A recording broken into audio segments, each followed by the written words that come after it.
पहिलीच मुलगी होते महाराष्ट्र म्हणजे महाराष्ट्र स्टेट रिप्रेझेंट करायला. पण वेस्ट बेंगॉल हे जे स्टेट होतं ना, तिथे हा खेळ मुलींमध्ये खूप फेमस होता. किंवा दिल्लीमध्ये तेव्हा त्या संस्थानिक ज्या पूर्वीच्या असायच्या त्या मुली, म्हणजे हा मुलांपेक्षा श्रीमंतांचा खेळ समजला जायचा. मुलीही असायच्या पण त्या श्रीमंतांच्या मुली असायच्या, आपल्यासारख्या साध्या मुली नसायच्या.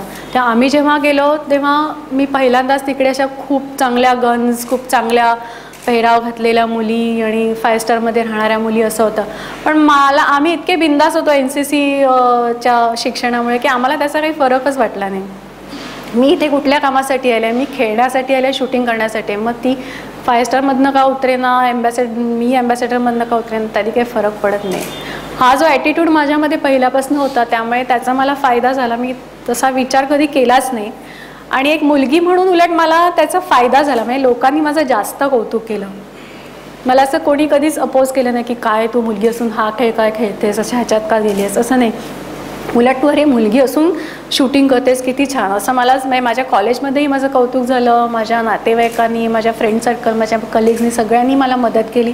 मुलगी म्हणून मला खूप ठिकाणी फायदाही झाला. मी विजा काढायला गेली, अरे तुम्ही अंजली या, तुम्ही उभा नका राहू, असं. मला कधी त्रास झाला नाही मुलगी असण्याचा. आणि जसजसे माझे परफॉर्मन्स वाढत गेले तसेच माझी पब्लिसिटी मला फेम मिळत गेलं, तसंही मला त्याचा खूप फायदा झाला. म्हणजे मी मीडियाला खूप त्याची आभारी आहे की क्रिकेट आणि बॉलिवूड व्यतिरिक्त शूटिंगलाही त्यांनी तेवढाच मान दिला. म्हणून हा खेळ सामान्य लोकांपर्यंत पोहोचला आणि त्यामुळे ह्याच्यात जिंकलीस, त्यामुळे मीडियाचं लक्ष गेलेलं आहे. तू नुसतीच प्रयत्न करणारी एक मुलगी असतीस तर कदाचित तेवढं नसतं झालं.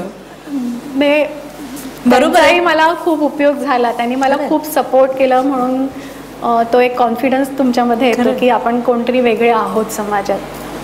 आणि ही जी सेल्फ इमेज असते ती तुम्हाला तिथे मदत करते. तुम्ही जेव्हा फायनल्सला उभे असता तेव्हा आपण कोणतरी वेगळे आहोत, म्हणून मी इथे उभी आहे. हा कॉन्फिडन्स तुम्हाला सायकोलॉजिकली खूप वेगळी म्हणजे एनर्जी देऊन जातो. आणि आत्ता जर तुम्ही बघाल तर एवढा शूटिंगमध्ये प्रोग्रेस झालेला आहे, पार्टिसिपेशन वाढलं आहे. आणि जेव्हा तुमचं लोकल फील्ड टफ असतं, जेव्हा माझ्या आजूबाजूला कोणी नव्हतं तेव्हा माझा स्कोर 570 575, कारण मीच जिंकणार आहे कोणी. पण जेव्हा माझ्या पाठच्या मुली 580 मारायला लागला तेव्हा माझा स्कोर आपोआप 590 599 लागायला लागला. म्हणजे तुमचं लोकल फील्ड टफ असणं हे खूप महत्त्वाचं आहे. आणि हे पार्टिसिपेशन वाढतं तेव्हाच होतं.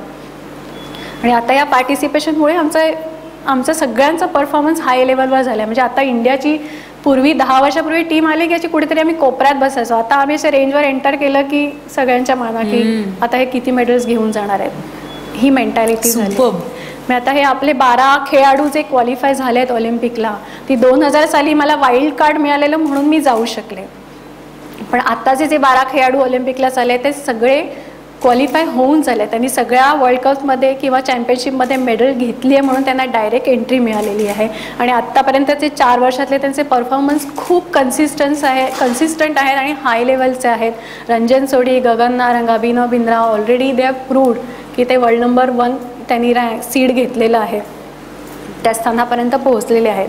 पण मेडल्सचं जर विचारलं तर मी काहीच प्रेडिक्ट करणार नाही, कारण मी स्वतः तिथे 3दा जाऊन आलेले आहे. माझा लेवल, माझा फॉर्मही तेवढाच पीक परफॉर्मन्सचा होता. मी त्याच्या ऑलिम्पिकच्या आदली कॉम्पिटिशन जिंकलेले होते, मी वर्ल्ड नंबर 1 होते, पण ऑलिम्पिकला मी नाही करू शकले किंवा तो दिवस माझा नव्हता. कारण हा एक इंडिव्हिज्युअल खेळ आहे.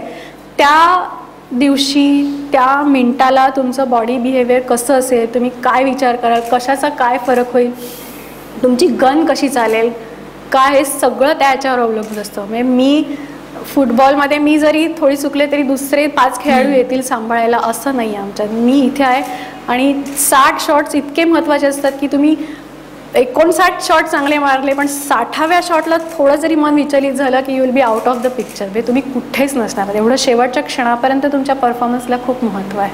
त्यामुळे इंडिव्हिज्युअल खेळामध्ये मेडल प्रेडिक्ट करणं हे खूप कठीण आहे. झू किनान जो 4ही वर्ल्ड कप जिंकला बीजिंग ऑलिम्पिकच्या आधीमध्ये, आणि ही वॉज द फेवरेट. म्हणजे झू किनान फक्त जाणार, खेळणार आणि ऑलिम्पिकचं मेडल घेऊन येणार असंच होतं.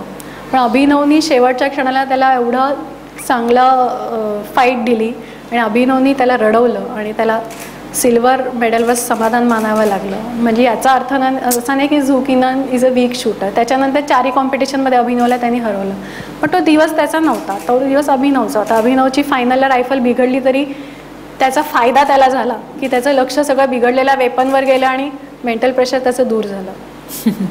कारण तो अभिनवचा दिवस होता. त्यामुळे तो दिवस आणि आता त्या 12 शूटर्सना मला सॅल्यूट करावंसं वाटतं की त्या स्थानी ऑलिम्पिकला पोहोचण्या इतपत त्यांनी स्वतःचं कौशल्य दाखवलं आहे, तेवढी त्यांनी मेहनत घेतली आहे, तेवढी त्यांनी परफॉर्मन्स दाखवलं आहे. तिथपर्यंत त्यांनी काम केले. आता तेव्हा तिकडे त्यांचा परफॉर्मन्स कायम ठेवून जर त्यांना देवानी साथ दिली आणि आपल्या नशिबात असेल इंडियाच्या, तर आपल्याला नक्कीच मेडल मिळेल.